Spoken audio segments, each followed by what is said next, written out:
Teens might be entering those awkward, too cool for Pixar years, but of all demographics, that cohort and their parents should relate the most to Inside Out 2, a wonderfully clever sequel that ages up the concept with one dreaded word: puberty. Whatever one's age, there's much to like in a movie that offers the requisite laughs and sweetness while managing to feel quite profound.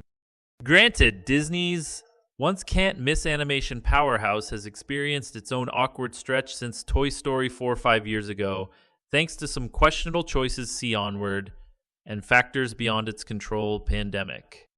Small wonder that there would be comfort in reaching back to a hit from 2015, one that highlighted Pixar's inventiveness as well as its ability to tap into childhood concerns by bringing to life the conflicting emotions within them in a way that resonated with adults as well. Under the stewardship of first-time feature director Kelsey Mann, Inside Out 2 reintroduces Riley, voiced by Kensington Tallman, as a now teenager playing hockey, excelling in school, and enjoying a sense of self that hinges on thinking of herself as a good person. Joy Amy Poirier remains the maestro among her various emotions, accentuating the good and pushing the bad into the recesses of her mind. That equilibrium is instantly thrown for a loop, however, when in one of several laugh-out-loud visual gags. The puberty button lights up, unleashing a new group of emotions, including anxiety Maya Hake, envy Afa Edibiri, shame Paul Walter Hauser, and Ennui Exarchopoulos, who is naturally French. Anxiety leads the newcomers in taking over the command center, telling Joy and the old guard, Riley's life is more complex now.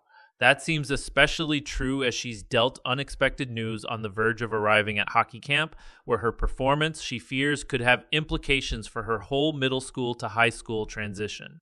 While there have certainly been no shortage of movies dealing with those delicate coming-of-age years, the central device of Inside Out provides an especially good way of exploring questions about growing up, the desire to fit in, and still preserving some sense of the child you were as you mature. Pixar notably grappled with similar issues in Turning Red, one of its better recent efforts, which happened to arrive at an inopportune time and lack the established qualities that would help lure audiences to go see it. On the bright side, even with studios struggling at the box office, there's evidence of a not terribly discriminating hunger for kid-friendly fare based on results for the Garfield movie, with the latest edition of Despicable Me still to come. Whether Inside Out 2 translates that into the hoped-for commercial success, as last year's Elemental ultimately did after a disappointing start. The film happily meets the high creative standards and expectations that Pixar has established.